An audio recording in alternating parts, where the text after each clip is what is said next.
the next lesson, voice acting. Voice acting covers a range of genres, including commercial voiceover, cartoons, narration for TV and film, to name a few. In this lesson, we're going to sit down with some professional voice actors so they can share with you the ins and outs of what they do. I'm here with actor, writer, director Jeffrey Johnson, who is here to talk to us a little bit about voice acting.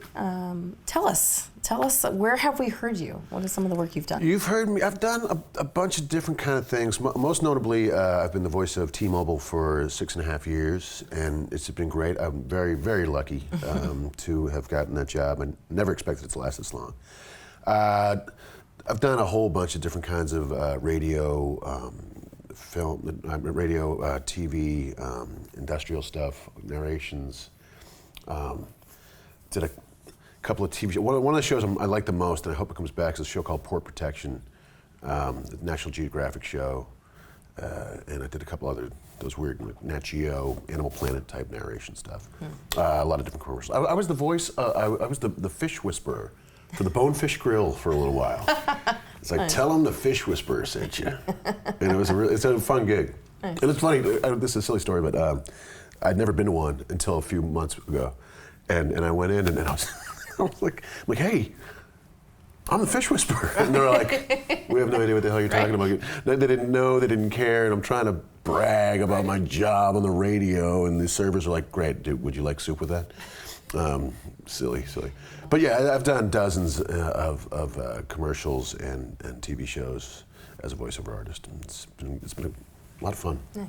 Well, first of all, what might we know you from? So you may not have seen me, but you may have heard my voice in a couple of different cartoons. I recurred on the Powerpuff Girls, playing the professor's girlfriend, and I did some episodes of this new cartoon called Costume Quest that's going to be on Amazon. Nice. And then I'm currently recurring on a cartoon that I don't think I can say yet, but it's for Disney. Oh, very nice. Yeah. Very nice. Good. Parvesh Cheena, voice actor. Share with us some of the things we've heard your voice in. Yeah, my big one was Transformers Rescue Bots. I played Blades, a helicopter afraid of heights. Oh, wow. Okay. And since then, I'll be on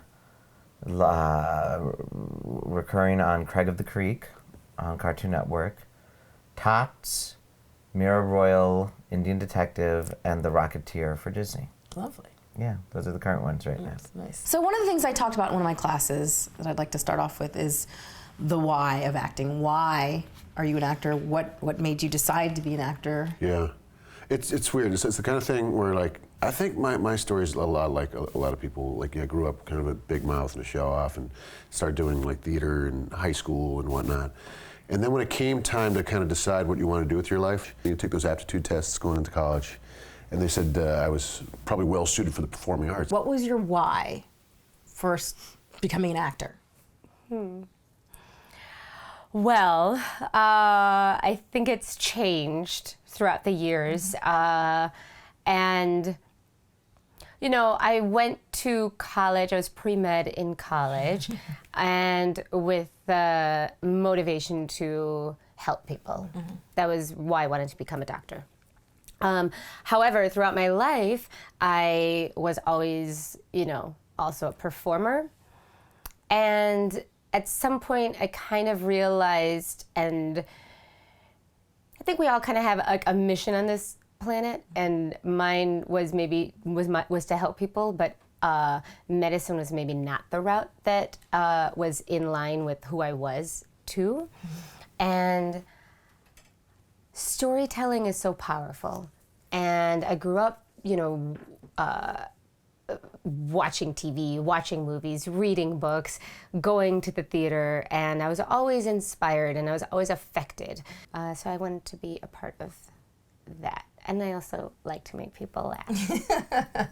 It was as simple as, I mean, like, I think a lot of artists kind of still start from like a sense of ego. It is about you at the beginning. I liked being clapped at. I liked being a class clown and people laughing. Where'd you start out at? Where were you living?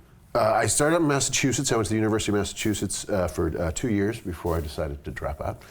But I was so cocky at the time. I was like, I'll just go for a couple years and go to acting school, and everything's going to be just fine. It just took a lot longer than I expected. Right. You know. So you drop out, and where do you go? For what steps do you take at that point, knowing that you? Well, what I did is, much to the chagrin of my parents, I quit school because I thought it was just a waste of money. And but then just kept with plays. I worked restaurant jobs forever to pay the bills, and plays rarely paid, if anything, just a stipend.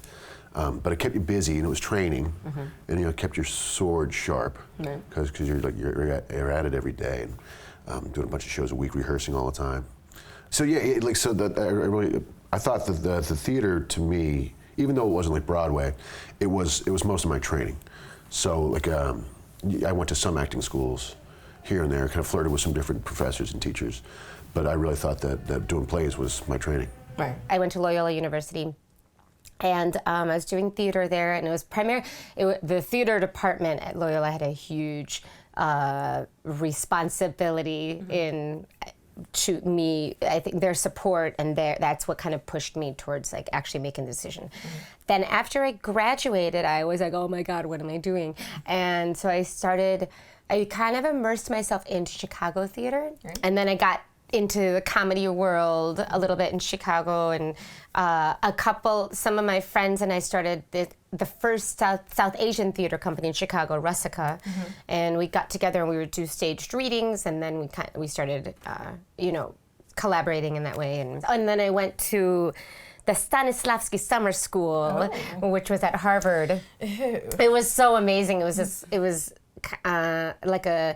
It's like with the American Repertory Theater does this program with the Moscow Art Theater School, and so our teachers are all Russian and spoke in Russian. Hardcore Stanislavski. Yeah. Do you feel like your theater background has really helped you as far as acting for film and TV? Absolutely. How did you find yourself sort of shifting into the voice actor world and what that entails? Yeah, that's a great question, because it's not easy. It's not easy to get into it. It's not easy to get represented, and if you can get work, great. I was lucky enough to have an on-camera commercial agency that I was friendly with the whole team. They had an on-camera department and a voiceover department, and they were cool enough to just give me an open audition and say, because we were all nice and friendly to each other, and so I went in. I just read some stuff cold. They said, yeah, you're fine. You're good enough. We think you can work, and I got really lucky because I got a job right out of the gate. I think on my third audition, I got some radio job or something like that. So there was kind of this nothing to it attitude. They're like, oh, great, Johnson can work. Very good. I don't think I got another job after that for over a year. But I was able to, and I'm kind of the exception to the rule in that it was very cool of them to let me just go in without any school or demo reel or anything like that. They told me to go to school, which I did, and I had a great time. It was a lot of fun. So yeah, they were just good people, and I think I was really lucky in that respect. Right. I had a voiceover agent, and I was auditioning for voiceover, but I didn't have too much success. And then a friend of mine, Haley Mancini, was writing for the Powerpuff Girls. And we used to work together in comedy years ago. And so apparently there was a role that for the professor's girlfriend, and the role was an Indian character. And she submitted my acting demo to the producers of Powerpuff. It was amazing. And then I got actually the booking out of nowhere. It was not something that I auditioned for, that I knew even that I was auditioning for. And that's how actually a lot of my... You get to know people, and you get out there, and you're, like you said, you're on the hustle, and you're creating relationships. You're doing the work. Without expectations. There was I didn't work with Haley knowing that she was going to work for Powerpuff one day and do this for me. It was so nice of her to think of me. And so then I went in, and on the first day, the producers were so amazing, and I point blank told them I had never done this before, and I have no idea what I'm doing. And but I had experience behind the booth, I think, with the auditions, so I Right, knew what right. it felt like, but I didn't know, how to be in the room and do it in their way that they do it. And they were really nice and welcoming, and it just that helped kind of feel good. Voice acting is the hardest of, I think, like the acting professions, TV, film, commercial, to break into. And when I think a lot of us, when you get your agent, typically sometimes you're a commercial agent, but also your TV or film will also just like have you like, oh, and you show us to be with our voice. Do you have a voiceover agent? All right, you're going to be with our voiceover agent now. Right. And you go on auditions. A lot of them you will tape yourselves. Like I tape a lot of mine just in my closet on my iPhone. Put it in airplane mode. And I actually would I know this is how I do it. I'll read the script on my iPad, tape on my iPhone, and I'm just in my closet. I don't have like people A studio or any little setup. I don't. People do have that. I think also for me, that's still like, I haven't booked so much just off of that self-tape audition that Right. just will like take me to the callback. Right. But I do audition a lot in my agent's voiceover booth. And they're close to my house. I also like it because if I don't have anything scheduled that day, at least I feel like I went to my agent's for an audition. Right. I booked Transformers Rescue Bots, which was my first series regular cartoon, during the year of Outsource, and so 2010, 2011. And I was very grateful because like Outsource gave me like the start of my series regular on-camera career, and then Rescue Bots gave me my off-camera voiceover career. Ken Kwapis, who directed Outsource, and he directed like the Bernie Mac show, the regular Office, pilots. He's a big TV and film director. He and then Brian Holfeld, who was one of our writer-producers, showrunners for Rescue Bots with his wife, Nicole Dubuque. Brian and Ken grew up in Belleville, Illinois together. I've had drinks with them. I remember one time I had drinks with them in New York, right before I saw Hamilton in New York randomly. And I looked at these two men, and one's responsible for my on-camera and off-camera career. So is it do you think it's something that's like required of someone who knows they want to maybe do voice acting? They've been told they have a good voice. They've been told that they have a character-y voice or whatever, something that works for doing commercials or doing cartoons, for instance. Is school something you'd recommend? Is it? It's definitely something I recommend, absolutely, and it's fun. But I don't know that everyone does it. But I'd absolutely recommend it because you might not know where your strengths are. You might think that's, oh great, I can do like these cartoony animation voices, but then all of a sudden you find yourself, well, maybe I can just do more of a narration, or more of an industrial type thing, or more like commercial type thing. So because there's so many different worlds, Right. Between what I just said, there's different compartments in the voiceover world. So so you don't know. I mean, like you might be better at something than you ever thought. Or you might not be as suited to the one thing you thought you were suited for. Do you have specific things that you do when you go in? You're about to go do some voiceover. Do you have exercises you do? I think there are different techniques for everyone. I remember this one time I was going into a group audition. There's three of us, and we all knew each other. But one woman had her script, and she had all these notes and all these like little thoughts and extra grammar and commas and whatnot. And the other guy didn't do it, and he looks at it, he's like, Jesus, you really work hard. All I do is clear my throat before I get in the booth. So it's just different for everyone. I try to read out loud a lot. Like if I'm reading my horoscope, I'll read it out loud just to train to be quick. I like to read with a cork in my mouth sometimes just to keep things articulate.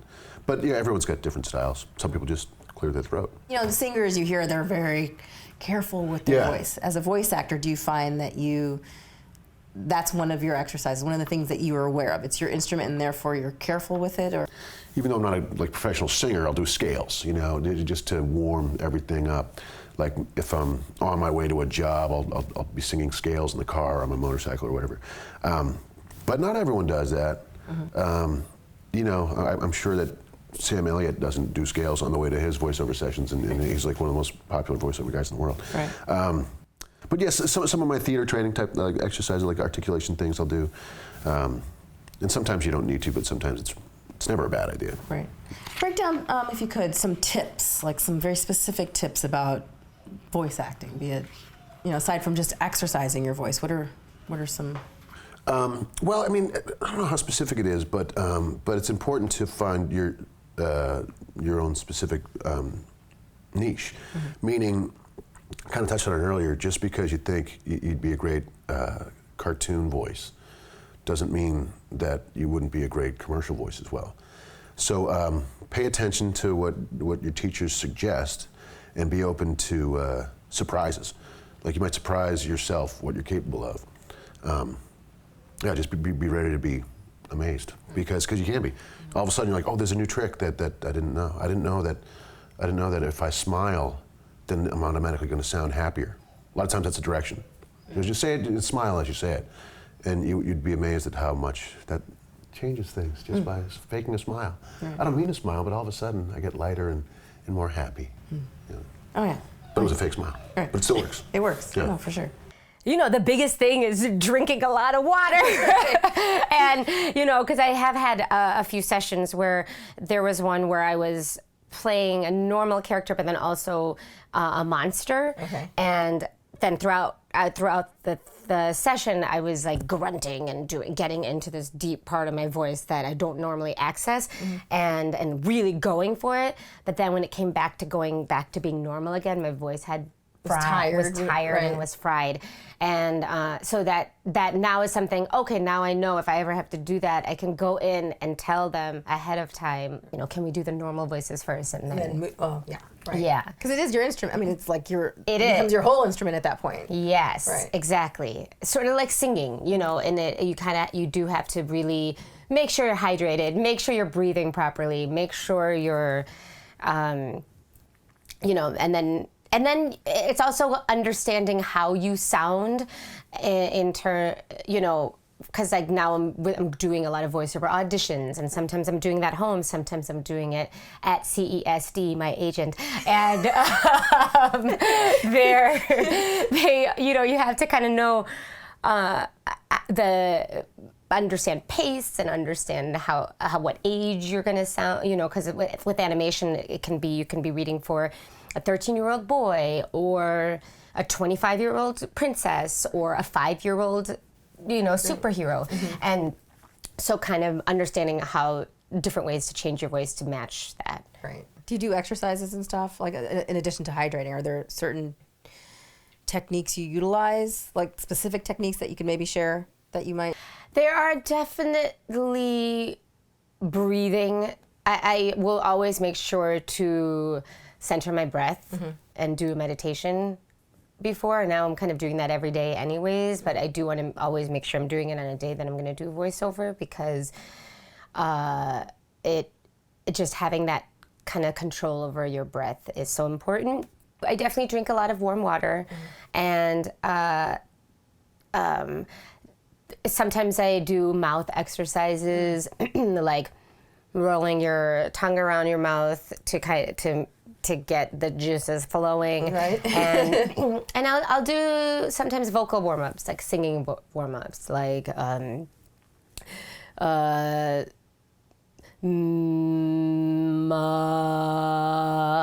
doing that and going up the octave, right? Yeah. Okay. So sometimes I'll do that, and also, you know, sometimes I know it's important to save your voice before a voiceover. I usually, you know, like to save my voice from yelling and that kind of thing, but I also do want to make sure that I talk. Now, are there exercises that you do? I mean, are you a voice actor who, like, you get an audition? Yeah. Do you have a whole preparation that you do? I'm pretty bad. I'm pretty lazy when it comes, because my voice is, I have a unique voice. Like, it's nasal. I can even hear it right now. Like, you know, we're talking about, like, there's fires right now in LA, but, like, just whenever I have a cold or flu, like, I can feel it. I generally do, they're chameleon actors, and then they're personality actors. Right.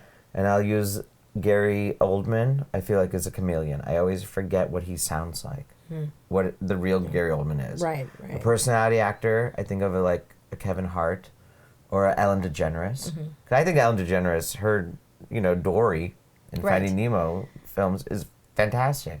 But Ellen DeGeneres, Kevin Hart, we play like, you know, like little degrees, like 96.3, 96.1, 96.5. But Gary Oldman I can give you 108. Yeah. I can give you 90. Like I'm doing radio stations. Right. I'm doing AM, FM. He can do 88.9. He can do 107.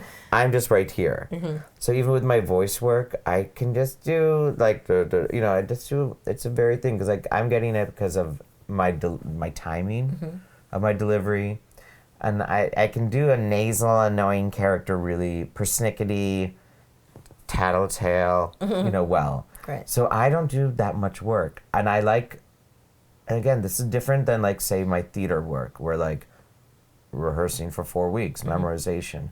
A lot of my voiceover stuff, especially the audition, not really the booking, but the audition, I like to be fresh. I know it's not necessarily be prepared, do everything. I like kind of like seeing it on the day before, the day of, like, seeing the artwork, the description, and the script, like, and then just going with what I give. Because if I don't, and some other people can do it, like the chameleon actors who will rest, will do the vocal warm-ups, and I'll sing. I sing in the car on the way just to get it a little warmed up. Yeah, and if you have anything before like 10, 11 a.m., I just start talking. I would just start reading stuff like Haunting of Cell Block 11, a film by Andrew P. Jones. I would just like read anything in front of me because just to warm up that voice. So what's a session like? You've booked something, you go in. What is the process, the procedure? Yeah, if you're lucky enough to book the job, you get the call from your agent to go to such and such, and you typically show up, and at the studio, they'll hand you a script and a contract. Chances are you're already familiar with the script because you auditioned for it. This postseason, T-Mobile is again making home runs go further than ever. They set you up in a booth, and they get the levels, and if they're there with you, then you can communicate through the booth, or sometimes it's a phone patch and you're working in Los Angeles talking to Chicago or Seattle or New York. And some people work really fast, and some people are really meticulous. I've been doing T-Mobile for 6.5 years, and so I've worked with dozens of different directors and whatnot. Right. And some people we have a real quick shorthand with, and some people take forever. And I don't want to tell them, like, I know what we're doing here. I know what we want. Like, maybe we should do it this way. I'm like, okay, whatever, it's your time. Because they'll book you for a certain amount of time. And you're obligated to stay for it, even if you think you already got it and can't. Okay. Yeah. Right. So yeah, and then you do that, and hopefully you'll get it. Sometimes they'll send things out for client approval, and sometimes you have to wait for a long time. But yeah, they do all the work. You just do the reading. All you got to do is read the words on the page. Nice. Good stuff. It's so fun. You don't have to memorize lines, and you go into the booth, and it requires a lot of the same character work. And in terms of, it's still acting, right? But it's different because it's just your voice, and it's fun. And with some cartoons, you record by watching the storyboard, kind of flash, and you watch, and you're kind of matching, and then you have the script in front of you, and you match sort of the voice to the storyboard, and then in ADR, you're kind of doing. You are matching it even more precisely, I feel like. And then with some cartoons, you just go in and just literally record the script. Sometimes they'll feed you in and give you the line before. Sometimes you just say it. But what's amazing is that almost every time you get to do the line multiple times, right. So, and it's such a collaborative process. And the director really has a lot of awesome, they really know the story, and they can really guide you into like, okay, so now you're feeling this way, and this just happened, and this is a more intimate moment, and this is for everybody that's there, right. That kind of stuff. I know that, like, when I even self-record at home, if my hand is my phone, my P's, like for Parvesh or Planet, are very plosive, explosive. I always pop the mic, meaning like, that counter on a mic, right. Like where I'm talking. My P's always are big. So I know enough, a little bit to like that give recording some thing. Distance. Yep, I try to speak over it. Or like when I'm in a booth and then now the mic is here, I speak down. One practical thing always is like, you don't have to be memorized, and they don't want you Like you think like you're singing. If my hand is the mic, like you're not singing to it. Right. It's not Lady Gaga behind the scenes. Don't sing to it. They want it here specifically because they expect you to be speaking. If this is the mic stand with the script, just speak read it as it is. I know like where I would like get into trouble and then watch my inflection. If I'm just trying to get off the page and off the page is the last 3 words, I would do this. I'm just trying to get off the page, and my inflection would go up even just by my head going up. And they're like, don't do that. I'm like, but you know, like how when we read scripts even, we always think like, oh, but what were you doing last night, Mom? Right. You know, like we want to be off the page so the camera can see us. Right. No, stay no down. Camera to see no you. camera to see you. And every time you do that, you're actually changing a little bit. And for me, also, I change where I put my explosive consonants. Got it. And so I remember the mic, the sound techs always being like, just read in your script. And even like the director would be like, just read it. Is there any advice you'd like to offer anyone who's trying to get into the business, who has interest in the business? Be it the business as a whole, and then specifically maybe voice acting? I think, just keep at it. And if you really, really want to, just don't stop. Persevere. It's really tricky, and you got to really get used to the idea of the rejection and the word no. It's going to happen all the time. I learned something really cool when I was making this film, Captain Black. The word audition is really strange, because when you hear that as an actor, it's like, oh, I have an audition, great. So like, but this is one of 2 outcomes when you go. So you think it's like failing or winning, and it's really not. It's just finding the right fit. So when we're working with, like, you audition shirts, you audition tables, you audition desks or whatever. So it's just a matter of finding the right fit. So don't let rejection get you down, because they're just trying. When people are casting a film or a TV show, they're just trying to find the right fit. And just because you're not the right fit doesn't mean you're not awesome.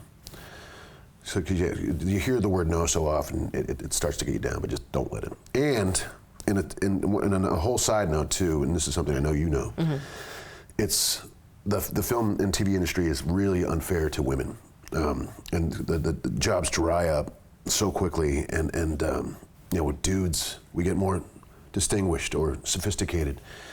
It's really unfair. So know that, remember that, but don't take it personally. Right. So specifically, if someone is wanting to get into the business of voice acting, like what advice would you lay out for them? I would say be ready to wait, because it's not going to happen overnight. It's not that easy necessarily. Keep your sword sharp. Go to classes, go to workshops, read plays and screenplays with your friends out loud. Just work out. And just be ready for the long haul. Voiceover, the good thing about, no one cares about what you look like. No one cares about what you wear.